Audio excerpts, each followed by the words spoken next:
What are we here tonight? We are here to welcome the Predicting the Next President with Allan Lichtman, class of 1967.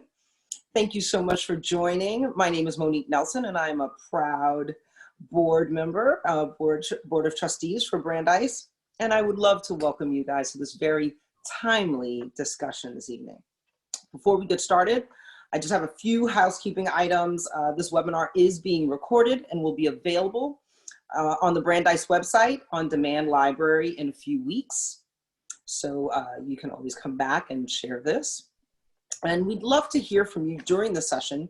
Please feel free to send questions through the Q&A box. And if you see the Q&A box is at the top, it says Q&A. And if you could please put them in there, that would be awesome. Please note, we'll try to answer as many questions as we can, but as you can imagine, this is a full house tonight. We have over 1,000 people joining us this evening. So may or may not be able to get to every question, but we're gonna work really hard to get to most of them. But without any further ado, I am delighted to introduce Allan Lichtman, a proud graduate of Brandeis, class of 1967, one of the most important entries of his very impressive resume. A few highlights. After Brandeis, Allan received his PhD from Harvard University in 1973 with a specialty in modern American history and quantitative methods. He became an assistant professor in history at American University in 1973 and a full professor in 1980, and is a distinguished professor in 2011. He was the recipient of the Scholar Teacher of the Year Award in 1992 and 1993. He has authored 11 books and hundreds of scholarly popular articles. He has lectured in the US and internationally and provided commentary for major US and foreign networks and leading newspapers, magazines across the world. His book, White Protestant Nation, The Rise of an American Conservative Movement, was a finalist for the National Critics Circle Award on nonfiction. His co-authored book with Richard Brightman, FDR and the Jews, won the National Jewish Book Award Prize in American Jewish History and was a finalist for the Los Angeles Times Book Prize in History. His book, The Case for Impeachment, was a national independent bookstore bestseller. Allan's prediction system, The Keys to the White House, has correctly predicted the outcomes of all US presidential elections since 1984. He was listed as Rise.Global at number 5 among 100 most influential geopolitical experts in the world and received the Lifetime Achievement Award from Who's Who. Please join me in welcoming Allan, and let's get right to it. Thanks so much, Allan. Looking forward to your comments. Thank you very much. And believe me, I did not write that introduction. Now, as you heard, I have been successfully predicting the results of American presidential elections for nigh on 40 years. And you may think that's a wonderful, prestigious thing to do. But I gotta be honest with you.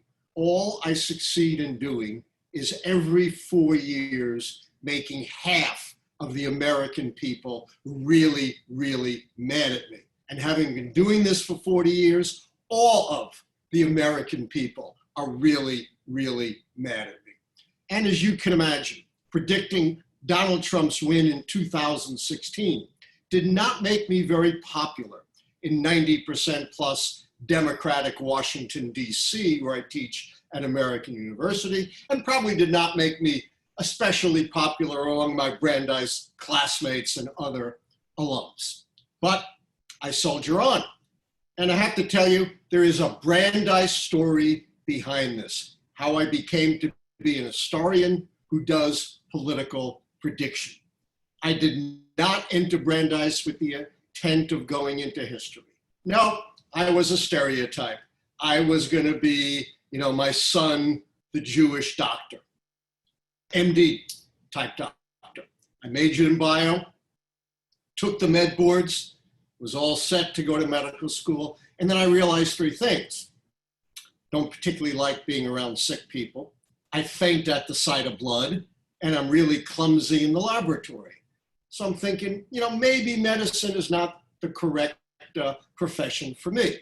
So I walked into the dean's office. Dean Scan, some of you from the 1960s may remember him, a terrific guy.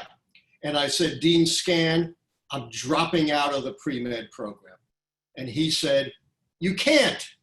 You finished it. Here I am, 19 years old. And I said, but wait a minute. It's my life. Yes, I can. But he said, no one's ever done that before. I said, I don't care. It's my life. And he said, what are you going to do instead of going to medical school? I said, I am going to history grad school.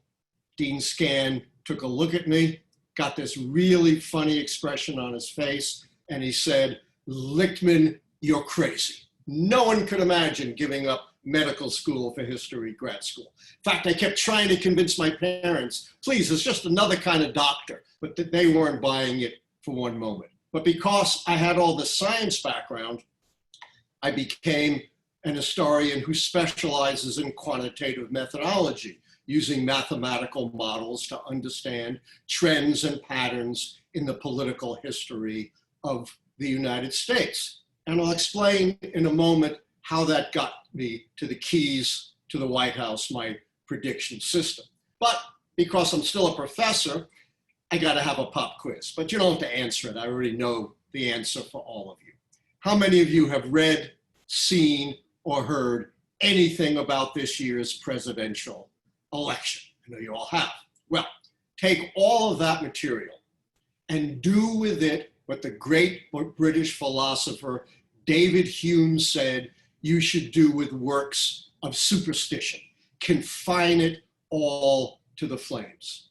It simply misleads you in understanding and predicting elections, because all the polling, all the conventional punditry is not based on an understanding of how elections really work.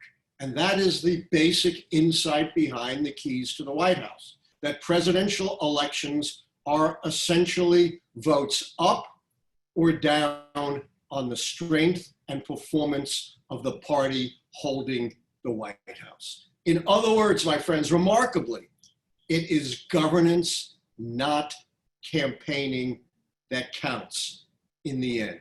All of the tricks of the campaign, the ads, the speeches, the debates, the polls, the punditry, in the end, count for absolutely nothing when it comes to understanding and predicting American presidential elections, which is why I've often been able to predict elections years ahead of time, because my system is based on the dynamics of elections.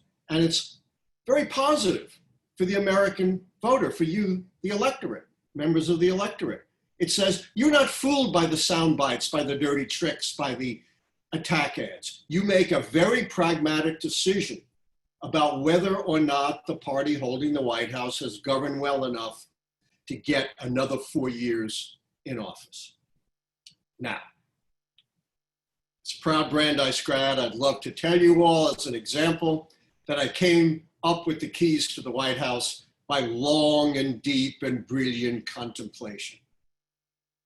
But if I were to tell you that, to quote the late, not so great Richard Nixon, that would be wrong. I came across the keys to the White House totally by accident.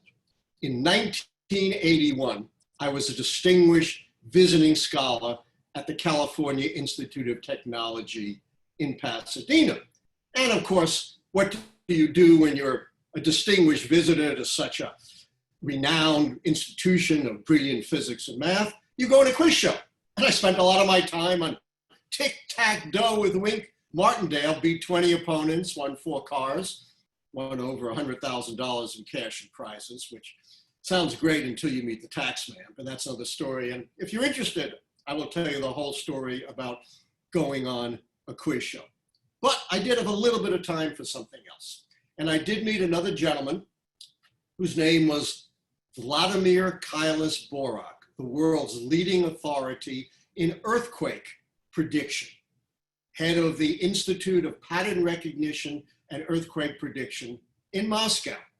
And, you know, when two strangers meet and you're academics, you ask, what do you do? And I explained, the basis of my work in quantitative history. And he said, oh, I do the same thing. And I said, no, you don't. You're a geophysicist. You do earthquakes. Couldn't be more different. He said, no, I do the same thing. You study mathematically patterns in human systems. I study mathematically patterns in the systems of the earth. I said, that's nice. Nice to meet you. Nice to meet you. Goodbye. And he says, wait. And I said, why? And he said, you and I are going to collaborate. And of course, being smart and foresightful, my answer was absolutely not. Earthquakes may be a big deal here in Southern California, but I have to go back to Washington, D.C. Nobody cares about earthquakes there. He said, no, you misunderstand. I've already solved earthquakes. Yeah, right. He said, I don't want to collaborate in earthquakes. Now get this. Kailas Borak was a member of the Soviet scientific delegation that came to Washington under President Kennedy in 1963, the year I entered Brandeis, and negotiated the most important treaty in the history of the world, the Nuclear Test Ban Treaty, which stopped us from poisoning our atmosphere, our oceans, and our soil. And he said, I fell in love with politics. And I always wanted to use the methods of earthquake prediction to predict elections. But he said, I have a problem. I live in the Soviet Union. Elections, forget it. It's supreme leader or off with your head. But you're an expert in quantitative history and an expert in the presidency. Together, we could really collaborate. At this point, I thought, the guy may be KGB back when there was a KGB, but, I'm an historian. I write about dead people. I have nothing to hide. So we collaborated. And our key insight was this. We reconceptualized presidential elections. Remember, this is 1981.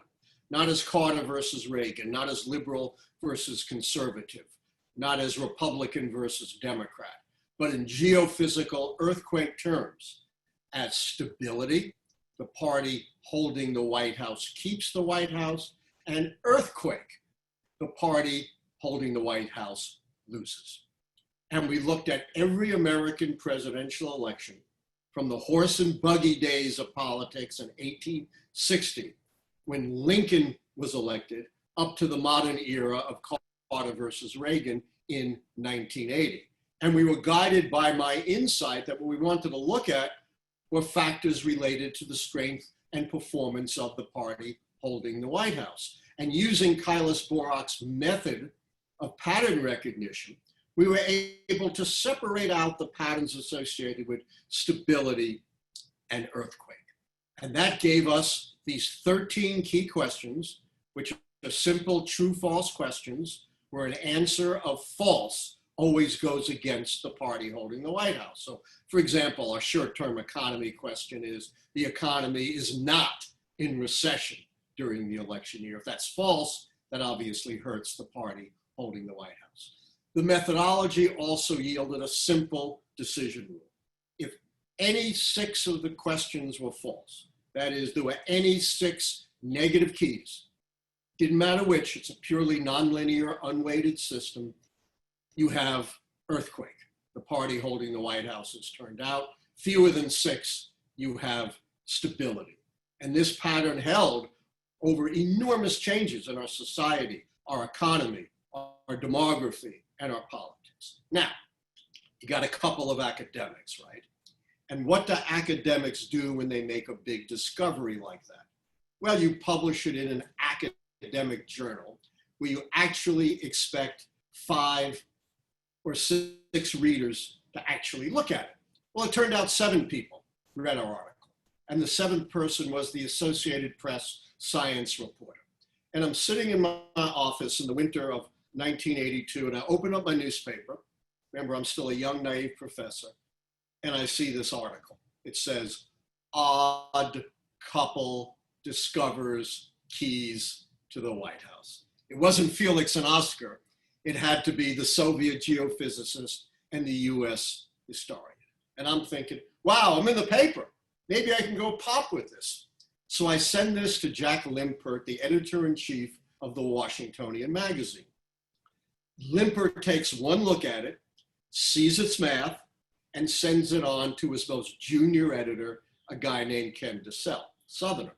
DeSalle calls me, and he says, Lichtman, I did not understand one word of that article you wrote with the crazy Russian guy. But are you telling me, remember this is early 1982, that you can predict who is going to be the next president of the United States? And I'm thinking, do I give him the proper academic answer, probability, caveats, error margins? And I know if I did that, my pop career would be over in 10 seconds.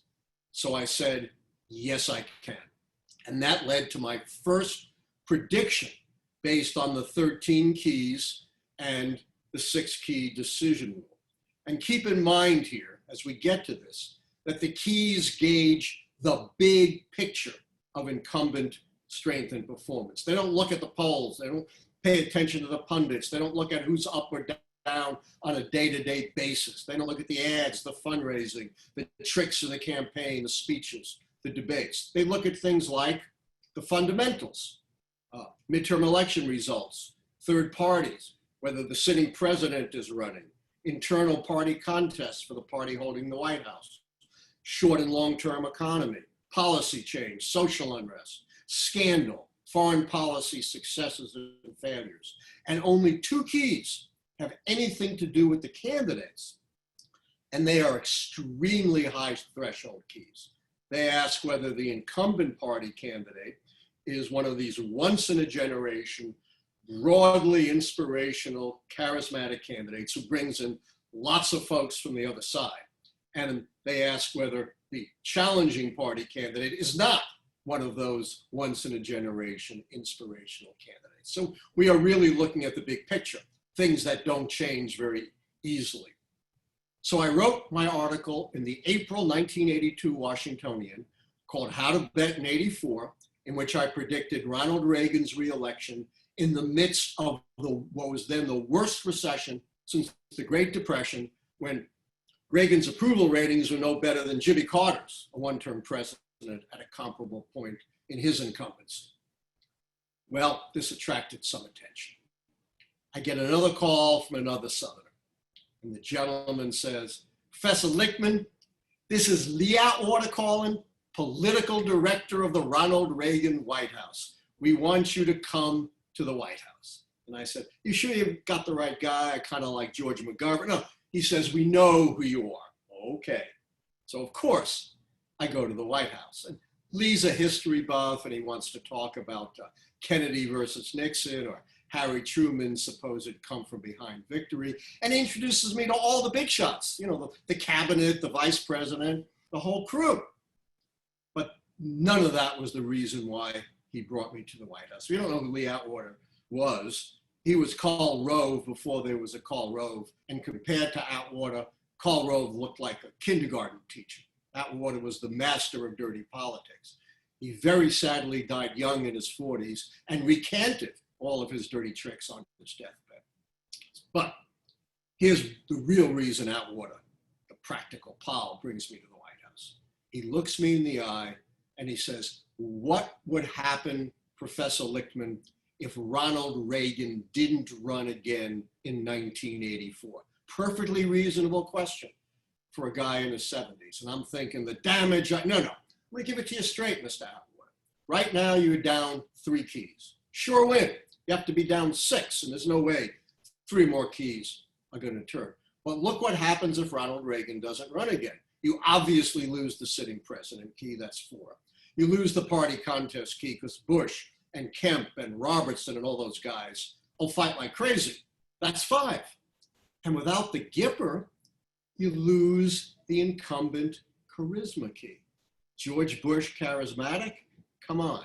He's about as exciting as a Passaic shopping center on a Sunday morning. Atwater looks me in the eye, breathes a huge sigh of relief, says, thank you so much, Professor Lichtman. And the rest is history. By the way, although Lee Atwater and I are at absolutely opposite ends of the political spectrum. By the way, When I was at Brandeis in the 60s, I was a Robert Kennedy Democrat, which put me way on the right wing. If you weren't some kind of Maoist or Trotskyite, you were a crazy right winger. Still a Robert Kennedy Democrat, which of course now puts me in the broader society on the left wing. But Atwater and I became good friends. He invited me to George H.W. Bush's inauguration. I'm mentioned in his biography, Bad Boy. The Keys played a role in presidential politics once more. You may recall, after the Gulf War in 1991, George H.W. Bush hit what was essentially record approval of about 90%. And every Democrat worth their salt was tumbling over every other Democrat to get out of the race. Mario Cuomo, Dick Gephardt, Ted Kennedy, Jesse Jackson, Al Gore, none of them wanted to face George H.W. Bush in 1992. Well, at that time, I published the first edition of my book. It's now in its 7th or 8th edition.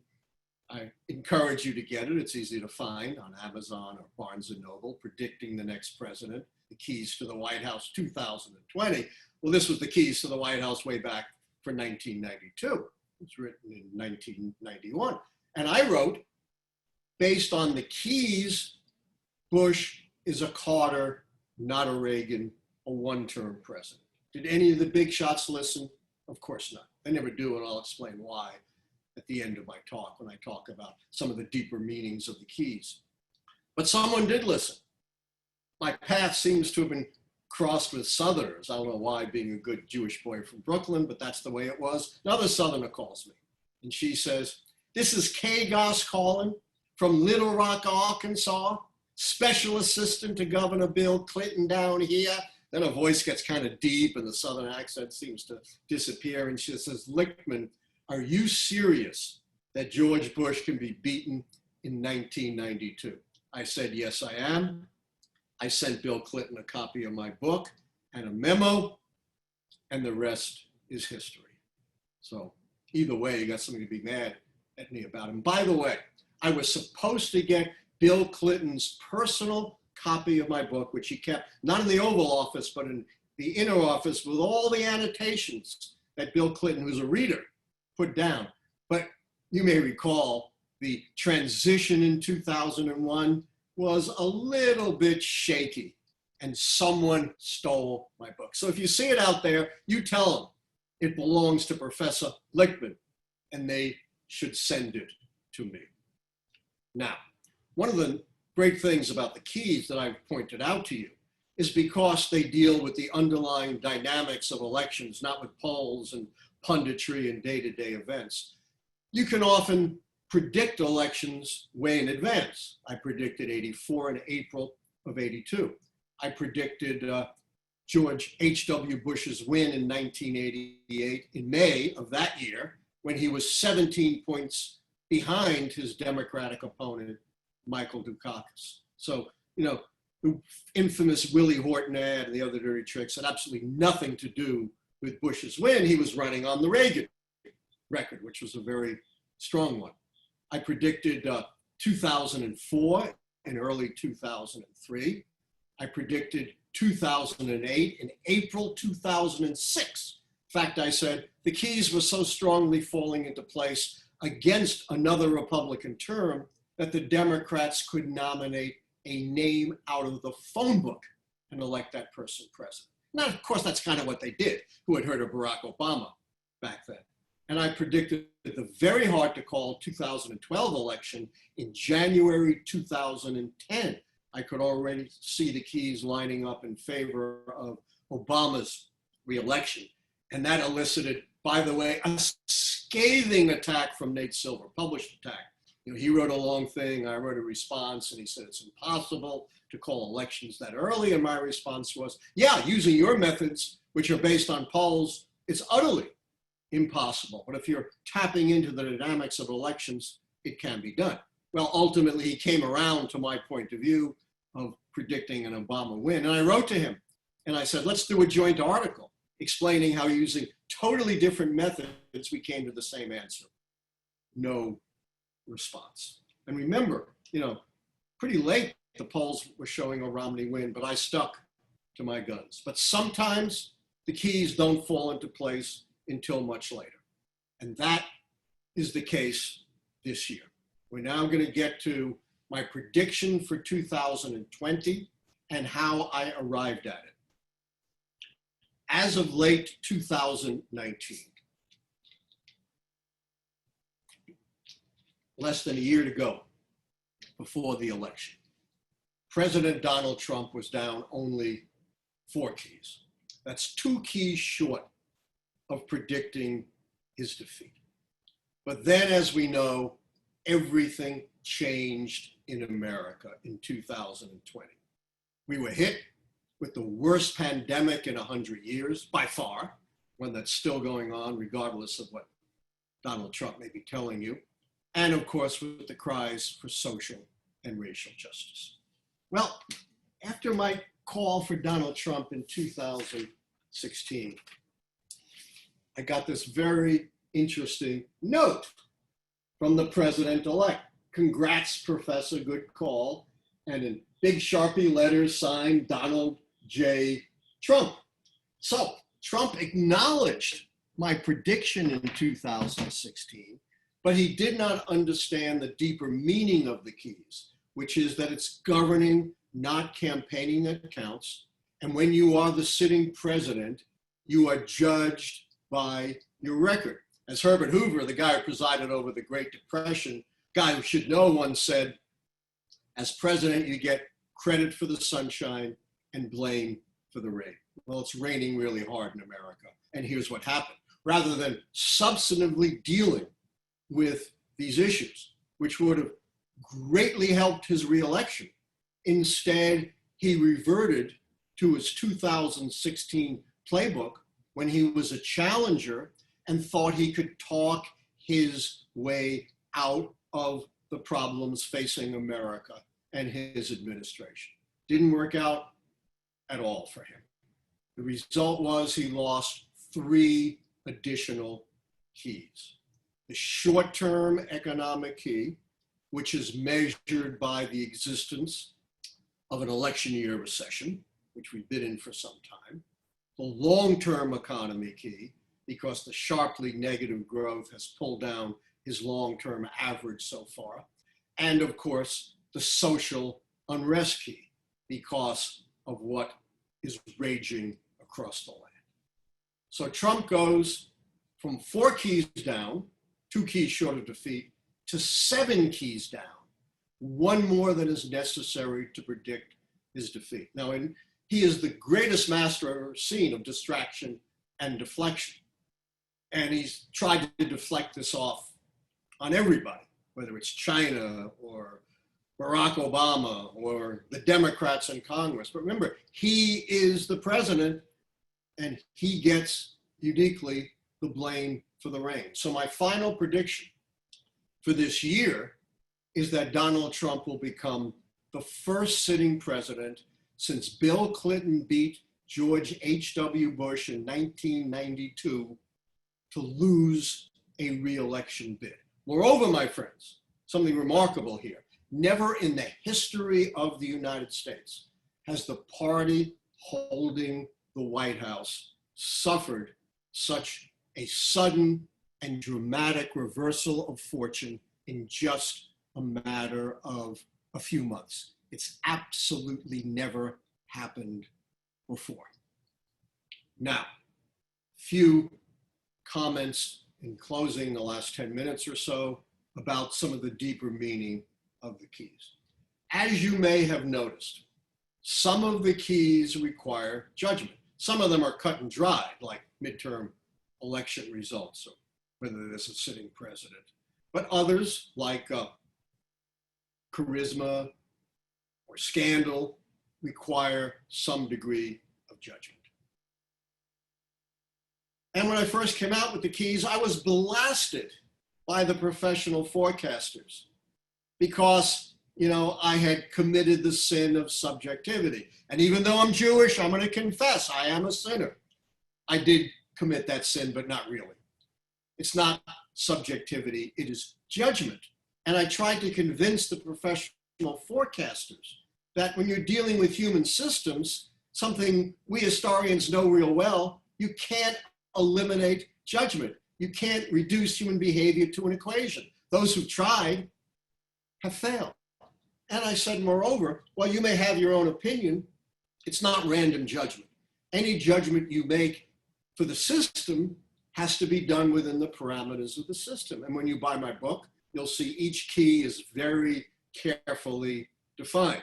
So like I said, the charisma key, you have to be the once in a generation, broadly inspirational candidate who brings in members of the opposition.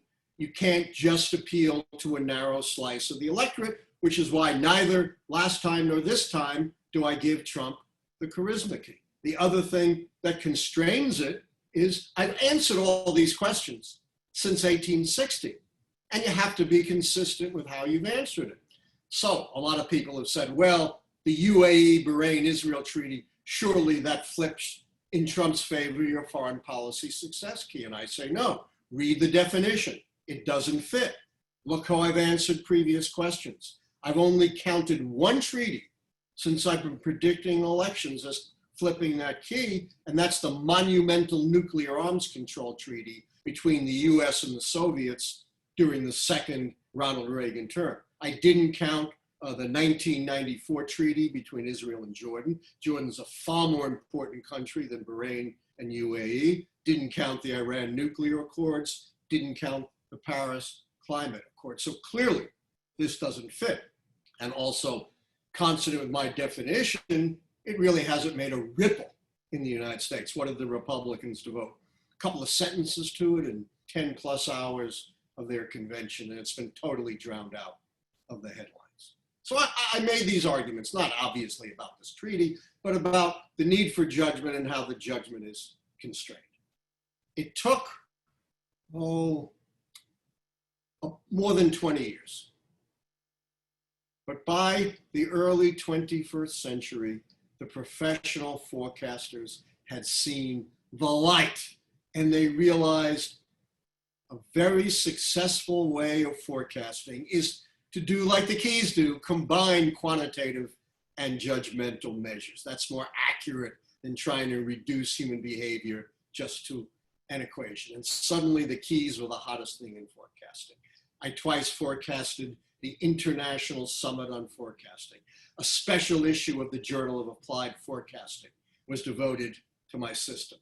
I've made presentations at the American Political Science Association. Even though I'm not a political scientist, I've published in all the forecasting journals. So my friends, save your bell bottoms. You never know what might come back into style again. Finally, I want to talk a little bit about the deeper meaning of the keys and how the keys could fundamentally change politics in the United States. Many of you know, of course, and some of us even remember, the great Republican President Dwight Eisenhower's farewell address in 1961 when he warned about a military-industrial complex. This has nothing to do with Trump's attacking his generals as pussies. This had to do with the structure of American society. And the military-industrial complex is sustained by what we call an iron triangle. One point on the triangle are the military contractors who make huge money, obviously, from the government.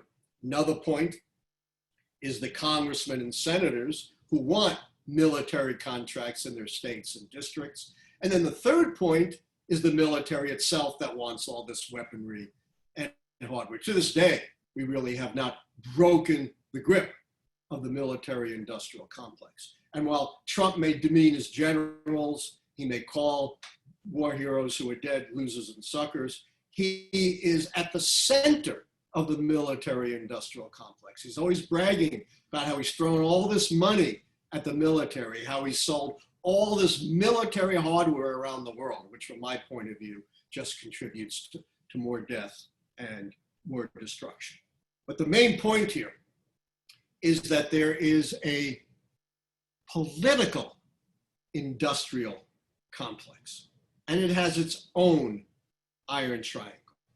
And that iron triangle, one point is the consultants the admin, the handlers, who make huge amounts of money on the notion that elections are decided day to day by campaigns. Nothing against these people. They're all good friends of mine. This is structural. In fact, one of my best friends, who was my college debate coach at Brandeis in the 1960s, is Robert Shrum, who for decades was the leading Democratic consultant. And when I first developed the keys, I sent them to Shrum. Calls me back a couple of days later. And he said, Lichtman, I hate the keys. Go back, find your nutty Russian guy, redo them, and come up with something I can manipulate. Keys don't work that way. Second prong, of course, is the media, which makes its money covering elections day by day. Again, the media, the journalists are my friends. This is structural. The media can't just say, Lichtman predicts a Biden win, see you in 3 months. Doesn't work that way.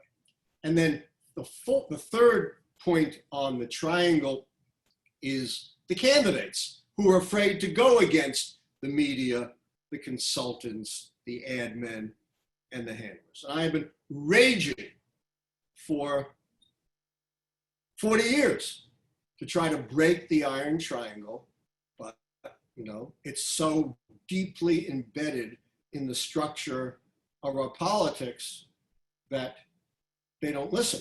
And I've tried to explain to them how this alternative system, which doesn't depend on any of those things, has so accurately predicted elections, and they won't listen. Before I get to my final point, I want to share with you what it takes to be a good forecaster, particularly when you're dealing with some judgmental questions. You got to know history, although that ain't it. Got to know math, although that ain't it. Got to know politics, although that ain't it.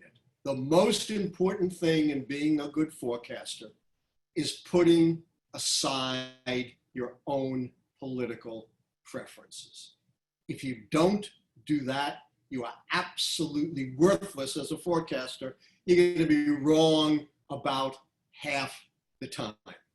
And I've always, tried to tell people these are endorsements. They're not endorsements.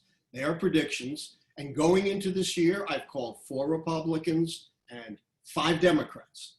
And that's as even-handed mathematically as you can get in 9 different calls. Now, if in fact we could somehow break through on this iron triangle of the political industrial complex, we could have a whole new kind of politics in this country. I call it campaigning by the keys. And it would free us from the shallow, negative, soundbite-driven campaigns that we see today. Instead of following the conventional model, which has never been successful. By every conventional measure, Hillary Clinton should have won the landslide. She won all 3 debates according to the scientific polls. She had a better organization. She had more money. She had more ads. She had more experience. Why did she lose? Because 2016, according to my prediction, was a change election. Any generic Republican was going to beat any generic Democrat. And by the way, that prediction came before the infamous Comey letter about reopening the email investigations, which according to a lot of conventional thinkers like Nate Silver was the thing that sunk the Clinton campaign. My prediction came well before that in September of 2016. So if conventional campaigning doesn't work, and what really matters is governing, then the insight here is that candidates should campaign to build a mandate to govern. They should tell us what bills they're going to introduce in their first 100 days, what executive orders they're going to issue, the kind of people they're going to put in the White House, the cabinet, and yes, on the Supreme Court. Couldn't disagree more with Joe Biden when he says it's inappropriate to indicate some of the people you put in the court. I think it's highly appropriate for the American people to know that, as well as to know all these other things about governing. Give us your vision for governing. Give us the specific things you are going to do if and when you become president. That would be good for the country because it would help us to get things done. And it would be good for the candidate and her or his party, because if you govern well, that means whether you're eligible or not for re-election, your party is much more likely to win the next election. That is, we're much more likely to have stability rather than earthquake. And if we campaign on the basis of governing rather than all of these attacks and ginning up your base, then maybe we'll also, at least to some extent, alleviate the extreme polarization that marks our politics today. And by the way, this polarization is not unique. We had worse polarization in the 1850s, led to the Civil War. In the 1930s, Republicans said Franklin Roosevelt was both a fascist and a communist, as if you could be both combined, that he was really a closet Jew, and his real name was Rosenberg. FDR actually had a great response to that. He said, I don't really care much what religion my distant ancestors were, as long as they were good and honest people. That's what matters to me. And we got through all of those previous periods of polarization. In the 1950s, we didn't so much have polarization along party lines, but after Brown versus Board of Education, we had enormous polarization over the issue of retaining Jim Crow in the South. Virtually every Southern office holder signed the Southern Manifesto, challenging the Brown versus Board of Education and trying to preserve Jim Crow. So on an optimistic note, we shouldn't despair. As polarized as we are, it is possible, although not guaranteed, to transcend that. I will close with a quotation attributed to Abraham Lincoln. A lot of quotations are attributed to him. He well said it. It's in character. The quotation is, the best way to predict your future is to choose it. And how do you choose it this year? Overcome all the barriers, all the rhetoric, all the bombast, and vote. That's your future. Thank you so much. I'd be happy to take any and all questions. Don't ask me about the opera, and we will get along just fine.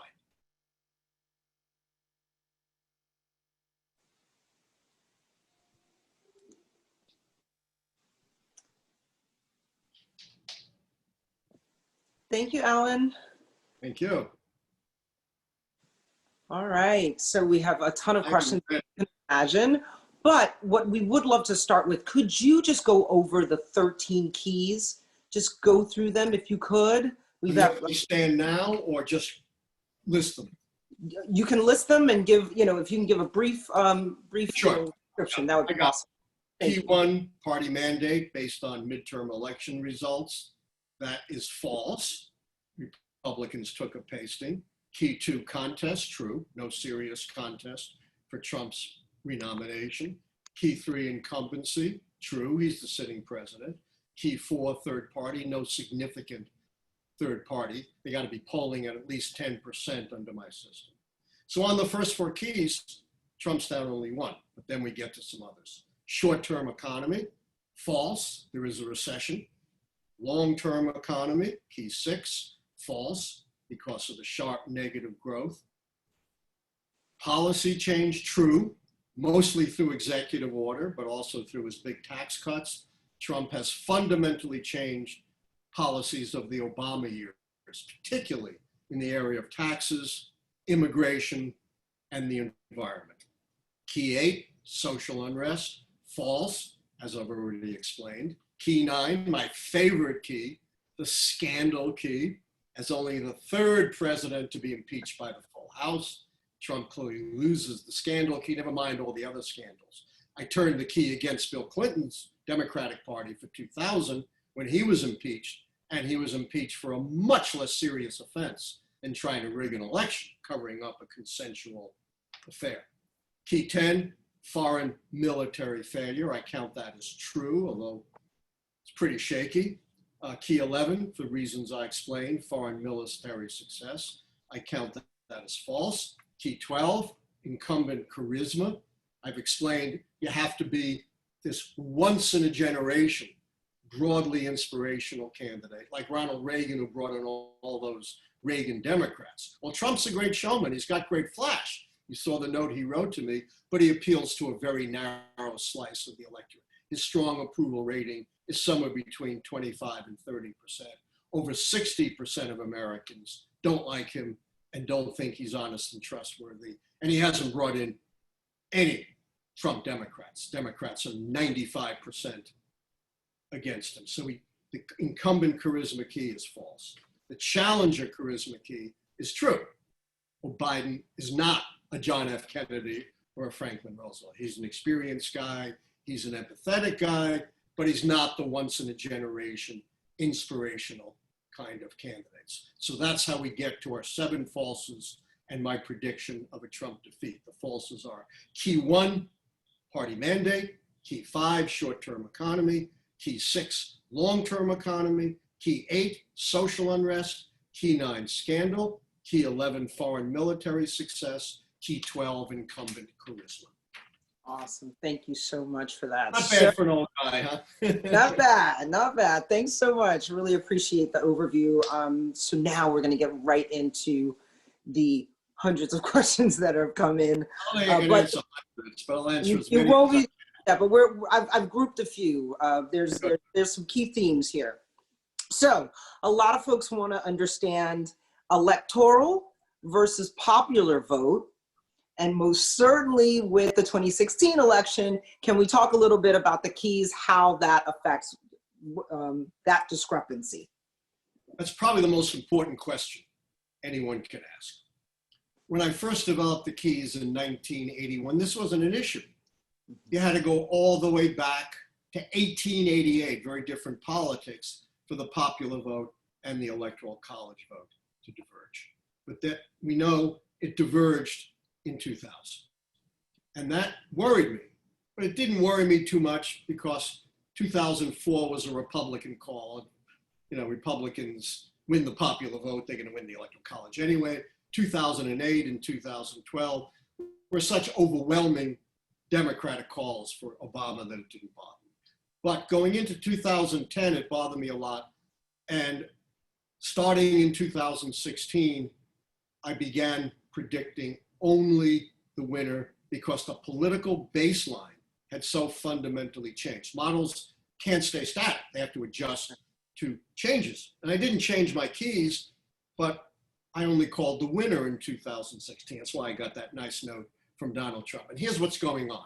Here's the changing political dynamics. When the framers set up the Electoral College, and I have a lot to say about that, which I won't, the difference between the largest and smallest states in population was only about 5-1. Not a big deal. Today it's almost 70-1. And the Democrats automatically, essentially, win 5 to 6 million popular votes from just 2 states. And we all know what they are, California and New York. Those extra votes are worthless in the Electoral College. They could win those states by 537 votes, like Trump won Florida in 2000, and still get all the Electoral College votes. So the baseline has shifted. When I first started, equivalence in the popular vote and equivalence in the Electoral College vote were the baseline. But now, because of the imbalance in our country and the changing political demography, there's no longer that equilibrium. The Democrats will now win the popular vote as they did in 2016 handily in any close election. So there was utterly no point anymore in predicting the popular vote.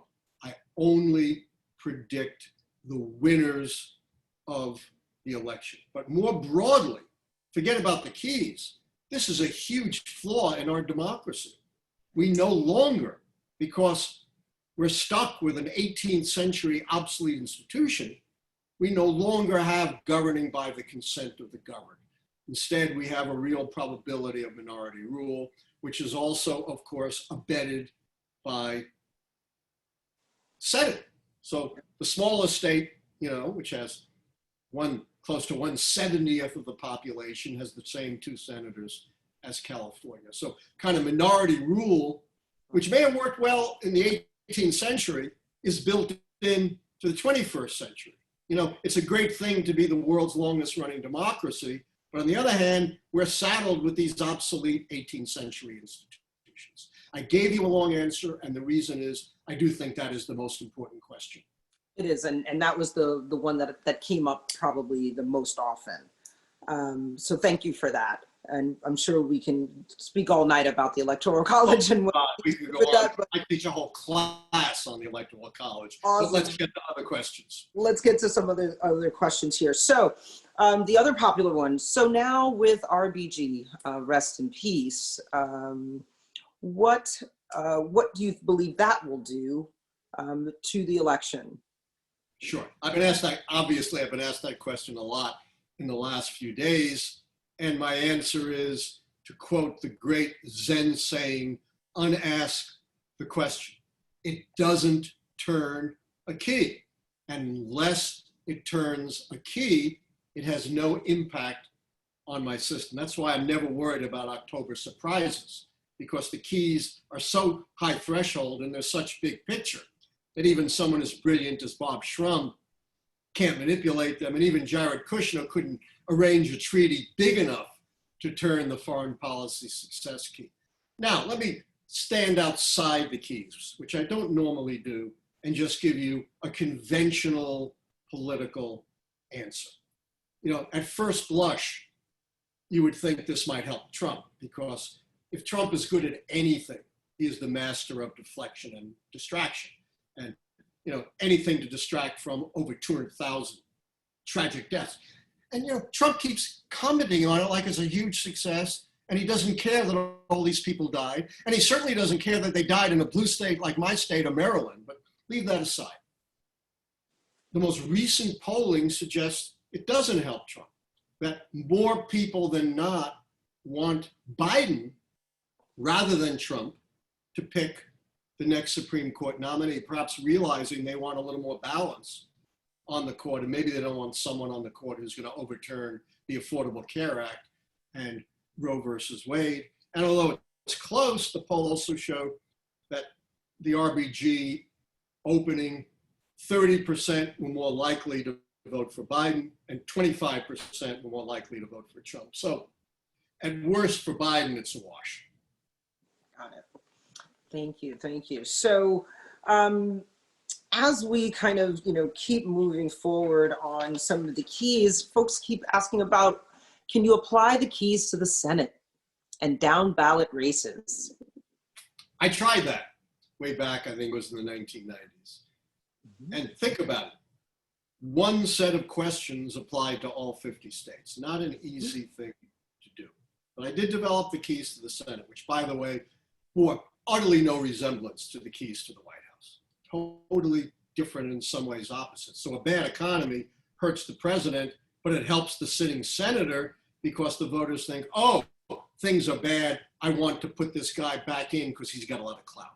Fundraising doesn't matter for the presidency. It does matter for the Senate. So the biggest thing I think I proved was presidential elections are unique. And I thought I did pretty well with the keys to the Senate. I hit about 85 to 90% correct. I thought that was damn good for one set of questions to 50 states. But you can imagine what my critics focused on, the 10 to 15% that you got wrong. I don't do that anymore. Let me tell you one thing. I've been doing this for 40 years. I'm 73 years old. Go back to the class of 67 at Brandeis, an old dinosaur. No offense to anyone else from that class. You're classic. You're classic. Yeah, I'm a class. In fact, my American political science presentation was classic models of elections. So I was explicitly recognized as an old classic, but I did not know Abraham Lincoln. I can show you. That's awesome. And every time I do this, every 4 years, I still get butterflies in my stomach, even though I've been doing it for 40 years. because unlike someone like Nate Silver, I have unequivocal predictions who's going to win. So Nate Silver last time, had something like a 72% probability of a Clinton win. And then when Trump wins, he says, see, I told you there was a probability that Trump was going to win. I don't have that out. Right. And I know if I'm ever wrong, how many bricks are going to fall on my head. But you know what? One of the great things about growing old, there's nothing anyone can do to you anymore. We're going to stay with that theme. Thanks. So, by the way, the other secret about growing old and growing old successfully, I'll share with you, regular aerobic exercise. I don't care what you do, doesn't matter. Doing something is 80% better than doing nothing. No, absolutely. We'll take that one for sure. But we're gonna stick with your prediction, and we are, you've been right since 1984. But is this prediction final? Could it change? No. Yeah, well, something could happen that's never happened before. One of the candidates, heaven forbid, should die, or, we should be attacked by a foreign power. But short of something that unprecedented and that catastrophic, no, because the keys are the big picture. But I have to tell you, there are two things outside the realm of the keys that keep me awake at night. And they're a much more serious problem for our democracy than my prediction. One is voter suppression. Look, the Republican base is old white guys like me. But you can't manufacture more old white guys. We're the most shrinking part of the electorate. You can't, unfortunately, make us live to be 150. But what you can do is try to suppress the vote of the rising Democratic base of minorities and young people. And we see Trump fiercely trying to discredit mail-in voting, an essential option in the middle of a pandemic, particularly a pandemic that hits people of color much harder than white people in this country. We can see his guy at the post office messing up the mail.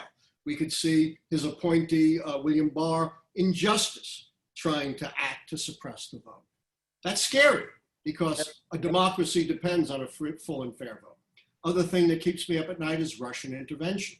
As much as Trump might want to deny it, the FBI and all his intelligence agencies say the Russians are back, they're active, they're denigrating Biden, and they're supporting Trump. And we know already Trump is exploiting and welcoming Russian intervention, just as he did in 2016. Forget the Mueller report, which was a disaster. Look at the much better bipartisan report of the Republican-led Senate Intelligence Committee. Well, you actually answered 3 in 1, because that was going to be my, is awesome. So you clearly do this all the time. So, absolutely, absolutely. So just to go back a little bit in time, wanted to ask a little bit about the issues around governance for the Obama administration that led to Trump. What were some of those keys? Republican takeover of the House and then Republican takeover of the Senate, which stymied the Barack Obama agenda. When Barack Obama was president, the Grim Reaper, you all know who he is, Mitch McConnell, was very candid. He said, we are going to oppose everything that Obama puts out. We want him to be a one-term president. But of course, Democrats held the Congress for the first 2 years, which led to the huge triumph of the Affordable Care Act, which, by the way, get this, it's the only major piece of social legislation in the history of the country to be passed without a single member of the opposition party supporting it. Didn't happen with Social Security, the Voting Rights Act, the Civil Rights Act, the American with Disabilities, none of that. They all at least had some bipartisan support. But, once the Democrats lost the House and in the Senate, Obama was not able to follow that up with a similar big, splashy domestic policy initiative for the second term. Thank you so much. So we only have a few more left. Actually, there were a lot of repeats here. You've done an amazing job of covering off on most of them. But wanted to find out, how is charisma operationalized? How is that charisma key? Yeah. as I said, it does require some judgment, but here's how it's operationalized. Number one, I make it a very high threshold key. Doesn't mean that one candidate is more charismatic than the other. A lot of people misinterpret it that way. You can have an opinion about that, and that's fine. But if you're going to put it in the context of the keys, you've got to put it according to my definition, which is the once in a generation inspirational candidate who's able to attract crossover support. That's why neither Biden nor Trump qualify. Second operationalization is, I've answered this question since 1860, and there's only a handful of candidates who fit. And I think you could probably name them as well as I can. William Jennings Bryan, Theodore Roosevelt, Franklin Roosevelt, John F. Kennedy, Ronald Reagan, Barack Obama in 2008. It's a very rarefied group, and it's not hard to recognize. Just a few more, Allan, if you could bear with us. So I'm good. Has SCOTUS always been so partisan? What happened to three equal branches? What is not a court rather than a liberal or conservative court? Well, the court has always been pretty partisan, although it ebbs and flows. Obviously, during the 1850s, when we got the Dred Scott decision, and then during Reconstruction, the court was very partisan. It was quite partisan in the early 1930s when a conservative court overturned two of the critical pillars of the New Deal, the Agricultural Adjustment Act and the National Recovery Act. The court turned less partisan, although somewhat liberal, under Justice Earl Warren. No one forgets, Earl Warren was a Republican appointed by a Republican president, Dwight Eisenhower, even though he was critical in the Brown versus Board of Education decision, ending school desegregation, victims' rights, the rights of the accused, and of course, the landmark one person, one vote decisions. But just like our politics has become more partisan in the last 4 years, there was nothing probably in the history of the US Supreme Court that was more partisan than Mitch McConnell holding up the appointment of Merrick Garland, a moderate Chief Justice of the DC Court of Appeals, eminently qualified, and yet he said, because it's a Democratic president, even though the election's 8 to 9 months away, we are not even going to hold this up to a vote. We have never seen anything like that before. And now, of course, now the shoe's on the other foot, they've totally reversed it and come up with all kinds of, concocted, hypocritical justifications for totally turning this around, even though we're now only a month and a half from the election, not 8 to 9 months. Right. Well, what's good for the goose is not always good for the gander, right?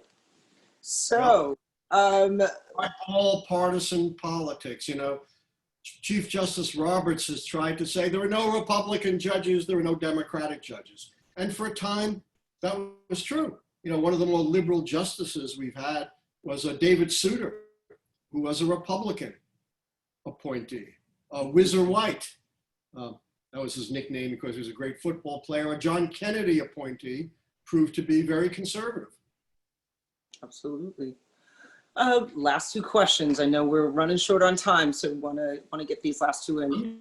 I can take 2 more questions. Awesome. What's changed over the last 4 years with respect to prediction? Well, nothing really. It's the same system. What changed in 2016 was when I just predicted the winner and didn't even, if you read my September 2016 article, and by the way, that note from Donald Trump is on a copy of that Washington Post article where I made my prediction. I'm just talking about the victors. So the biggest thing that's changed, not just this year, is the irrelevance, the utter irrelevance of the popular vote because of the political demographic imbalance that has grown in the United States. Even in 2000, when there was a divergence, the lead in New York and California was only about 1.7 million votes. Now it's 5 to 6 million. It's just extraordinary. That's the biggest change in our politics in recent years. What is unique about 2020, though, I'll mention it, but I'll emphasize it again, is how dramatically and how suddenly fortune was reversed for Donald Trump in just a matter of a few months. That's never happened before in the history of the country.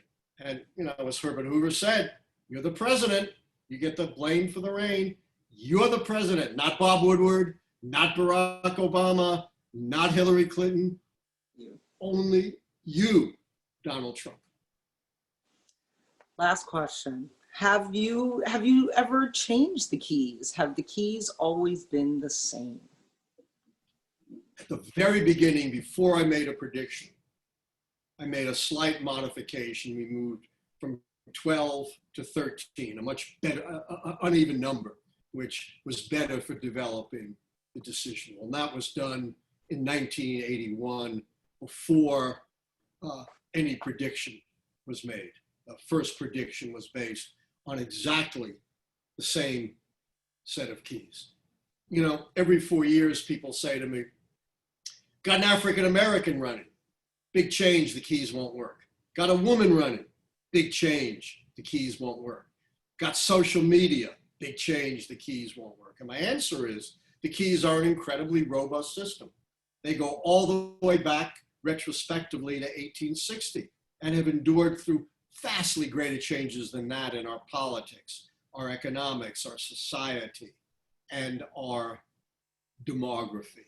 So I haven't changed the keys at all, but I explained in response to the changing political demography of the country, what I focus on now as compared to what I focused on at an earlier time.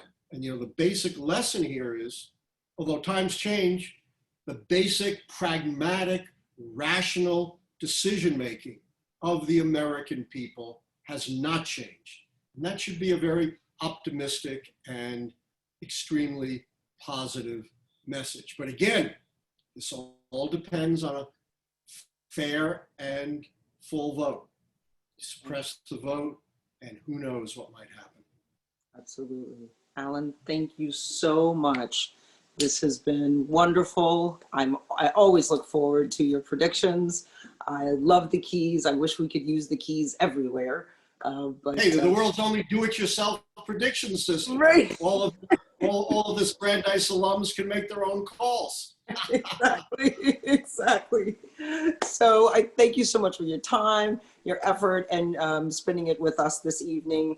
Thank you to everyone on the line. I hope this was as enjoyable for you as it was for me. And wish you all the best. Please stay well and stay safe. And we will see you again soon at Brandeis. Thanks so much for joining us. Good night. Thanks for listening. I appreciate every one of you. Take care.